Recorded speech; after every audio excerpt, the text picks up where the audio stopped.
Greetings and salutations. Welcome to Knife Chats with Tobias. All right, this video is being inspired by my visit to Smoky Mountain Knife Works, where I got to meet Brian Whilhoite, and I was actually in his office, and he was showing me a variety of things, including some of the knives that basically Kevin Pipes has found through the years, and is basically tossed in his office as kind of an oddity for inspiration and stuff.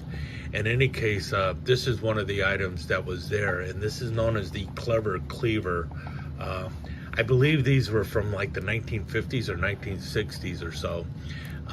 In any case, as soon as Brian showed it to me, I actually blurted out, I got one of those things, because well, you know, it's not often you see something like this kind of weird looking cleaver. When I saw it, I bought it because it's like, man, that looks cool. It is very strange, and I just needed to have one. And apparently I wasn't the only one who thought, man, that's cool, that's very weird, I just got to have it. And the other one was Kevin Pipes. So it was like almost validation of my seeking out the weird, that somebody else such as Kevin Pipes also seeks out weird looking knives for inspiration. And well, that's kind of what the Clever Cleaver is. It is kind of strange, not something you see every day. I guess somebody today would think of this as like a mall ninja cleaver, but this is somewhat a practical tool for the kitchen or for the grill or when camping. And that's what they're kind of passing it off as. As you can see here, it says a welcome gift for him or her. And then it says it's good for camping, fishing, barbecue, shower, kitchen, scouting, and amateur chef. So if you fashion yourself a chef, then this is something for you. The interesting one here is the way they put shower in quotation marks. Now, I'm assuming by shower they're referring to a wedding shower or possibly a baby shower, and not the shower scene from Psycho. But an insane clown?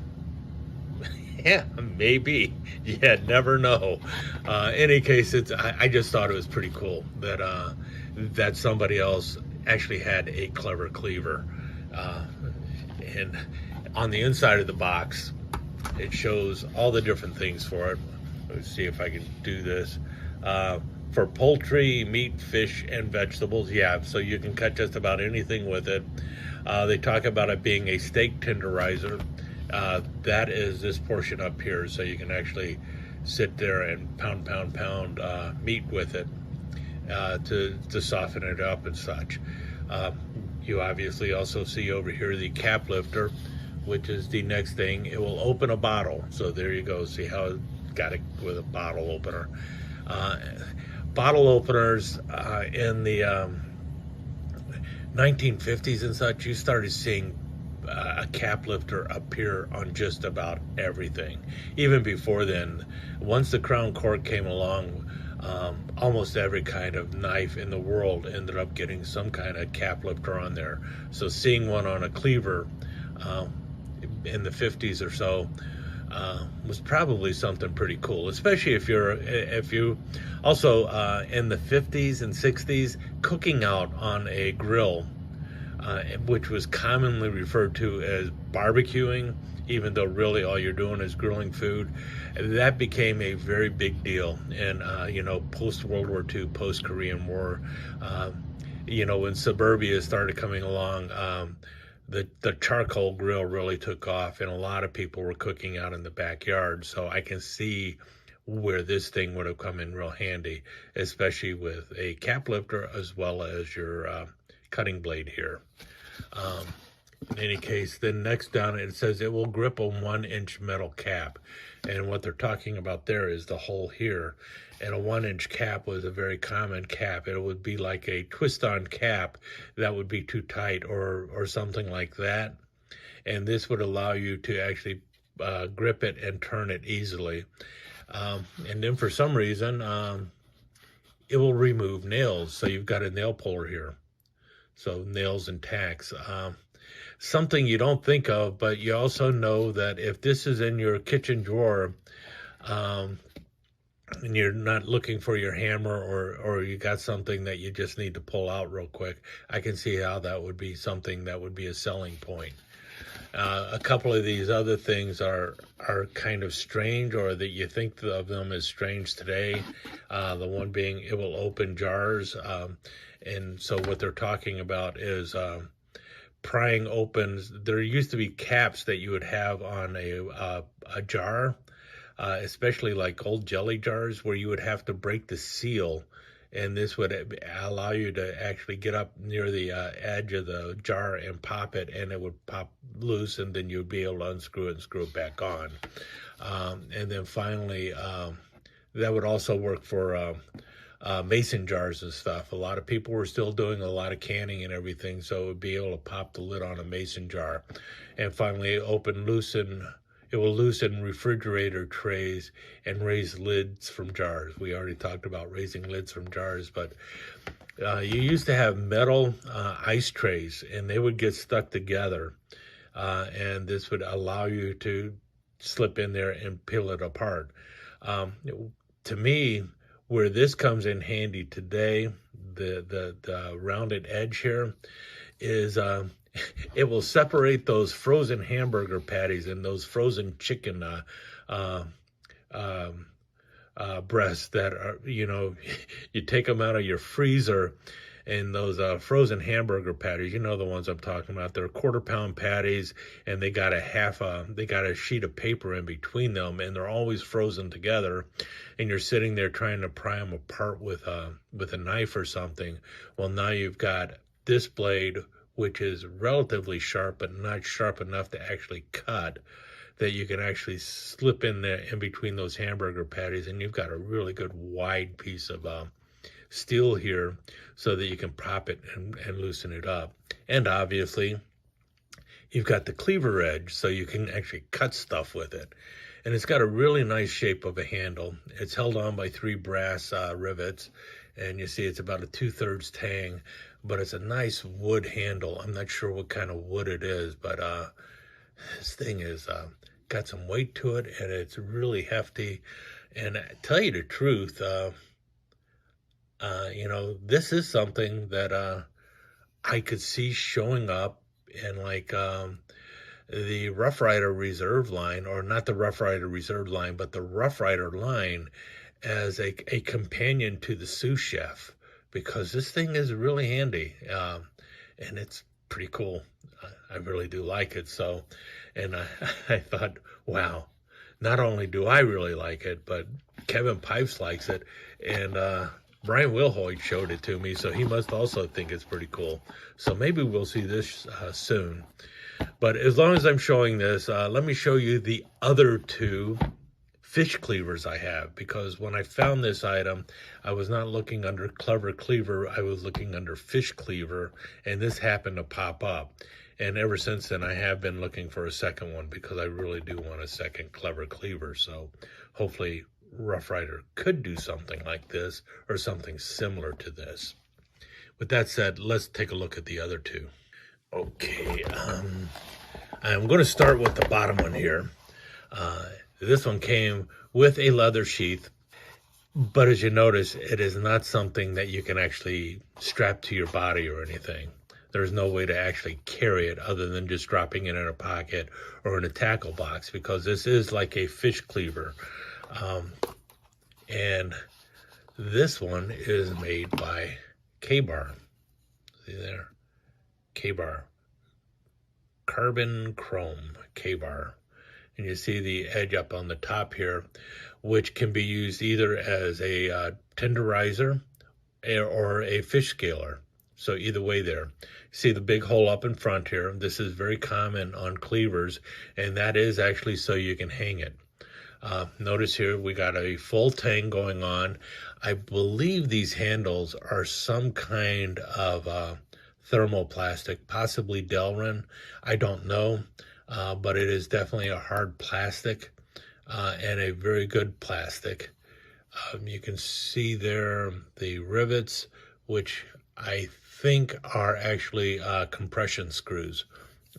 3 on either side. Well, 3 compression screws holding the scales on here. A very traditional looking cleaver. It has a good heft to it and a nice blade going on there. And look at the thickness there. You got a little bit of a convex grind going on here, and really nice, and got some definite heft to it, definite weight. You could definitely do some serious chopping with it, but it's really just a small cleaver that has had a fish scaler added to the back here, and you know, perfect for the camp and also perfect for the grill or anything like that. Or if you just need a small cleaver in the kitchen, this would be a great tool for it. And this one was by K-Bar. Let me see here. It's odd the way this goes in. You think it would go the other way, but it doesn't. And that's so you can get the blade there. And it was cool that it actually came with a leather blade cover. Now the other one here is by Robeson, and it is the Sure Edge. Now, in some ways, I think they put a lot of thought into this, and in some other ways, I think that they actually overthought it. You see here the Robeson Sure Edge, and it is stainless, pretty much flat until you get to the edge here, and then you have a nice flat grind going here, and then you have a very aggressive scaler on top, or it could be also a meat tenderizer. What I really like about it is I think I kind of like the way they put the handle down the middle, which is the same thing that they did with the Clever Cleaver. If you notice, the handle is down the middle. Now, the reason that comes in handy is that when you're pounding this way, you're less likely to have your knuckles make contact with the board. And when you're cutting this way, same thing. You're less likely to have your knuckles hit the board. So that's pretty cool. The thing with it that is kind of odd is the way they shape the handle and where they place the hole here. Now, I think the hole here is really for a lanyard and not for hanging the item on a board or something like that. You know, how you can often hang a cleaver from a hook in your kitchen or something like that. I don't think that's what this is for. I think it's for a lanyard.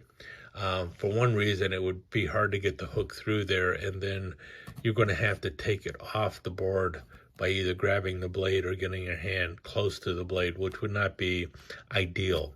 That's why you often see a hole near the top of the blade here, because then when you hang it up, you can just grab the handle and pull it off.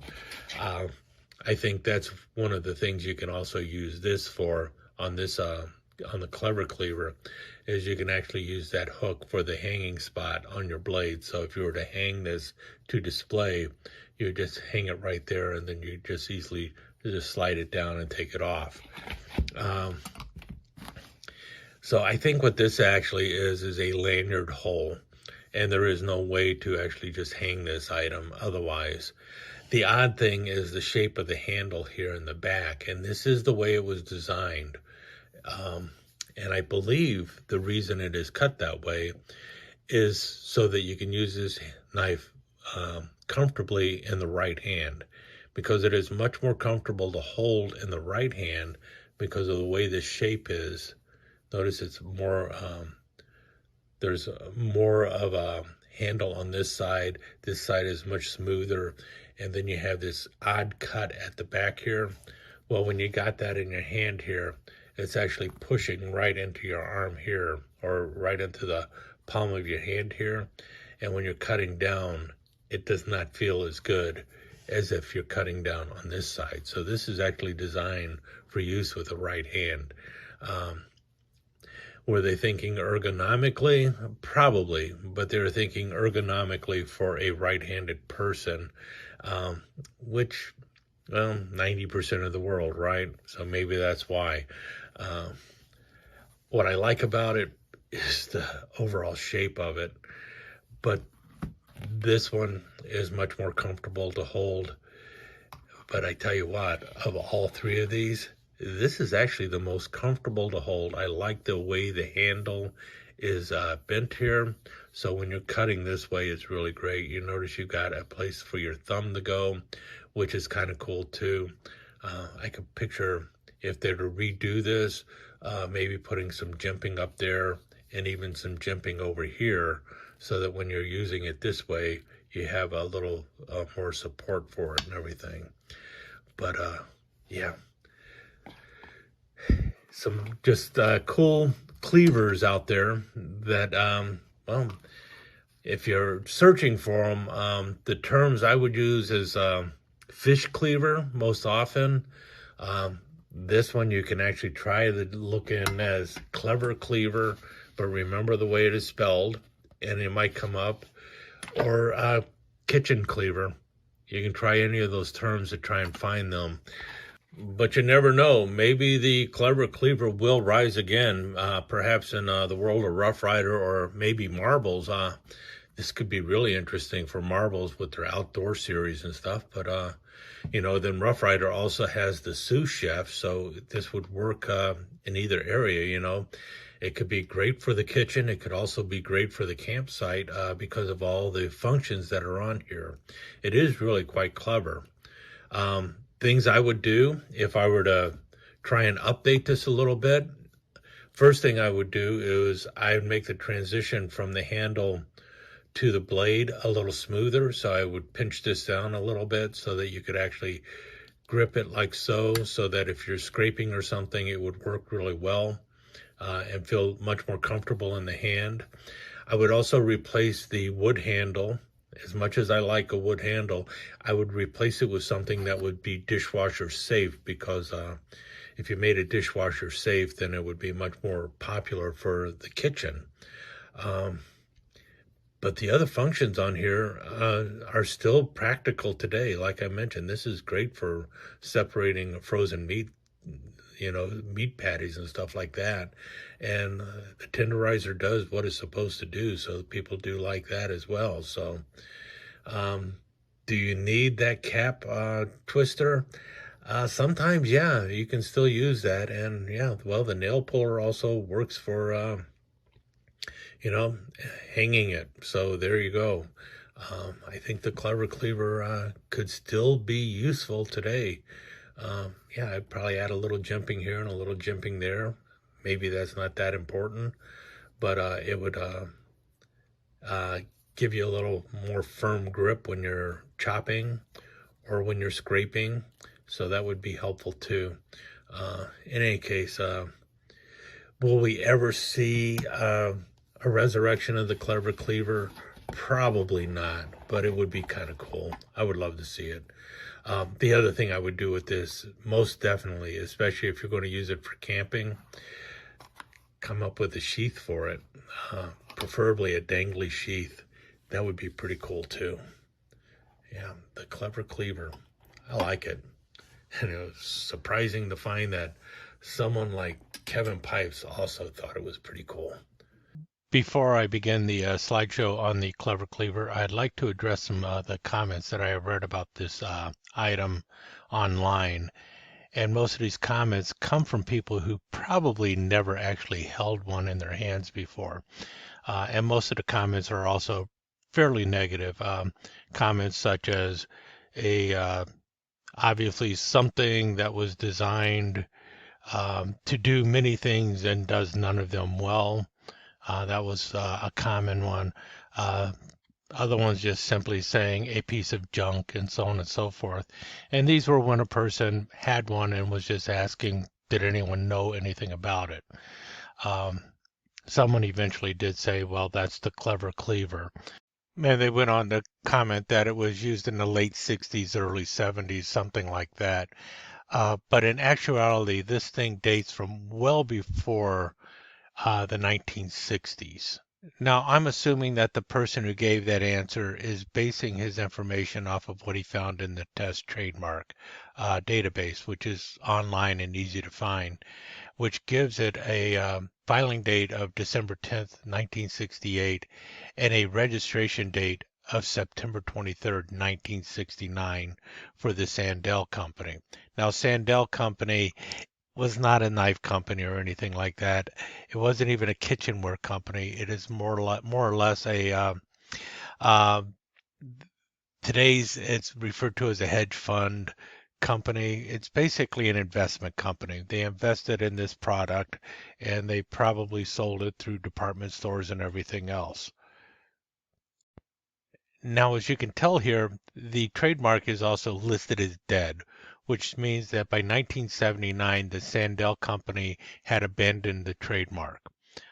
So that means this was a relatively short-lived product, or at least at first glance you would think that. So less than 10 years that it was on the market.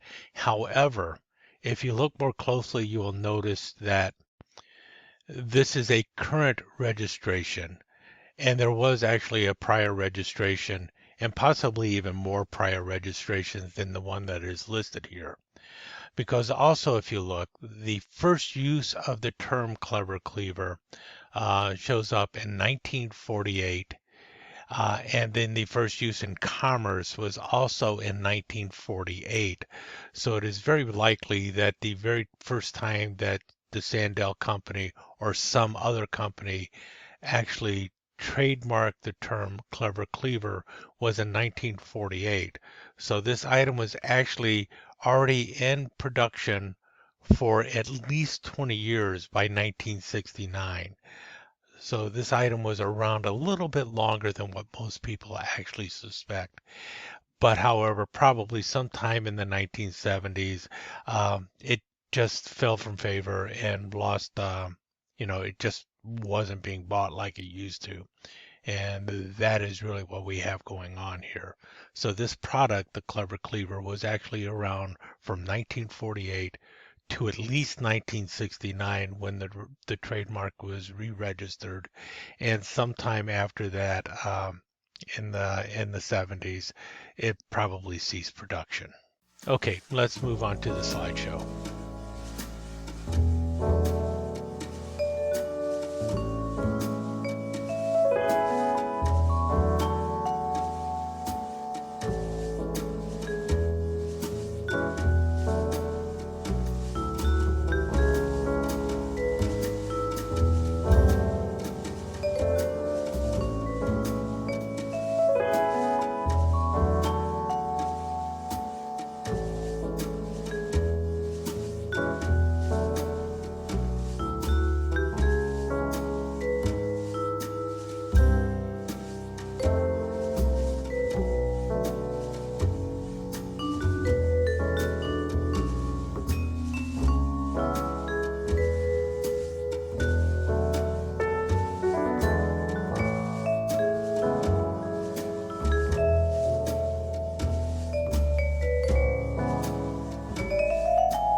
Let me take just a second to thank you once again for dropping by and spending a few minutes here at Knife Chats with the Pious. I really do appreciate it, and I do appreciate any comments that you leave. So please remember to give me that thumbs up, and also don't forget to subscribe and ring that notification bell so you'll know when the next episode is up and running. Thanks again for dropping by. Really do appreciate your time here.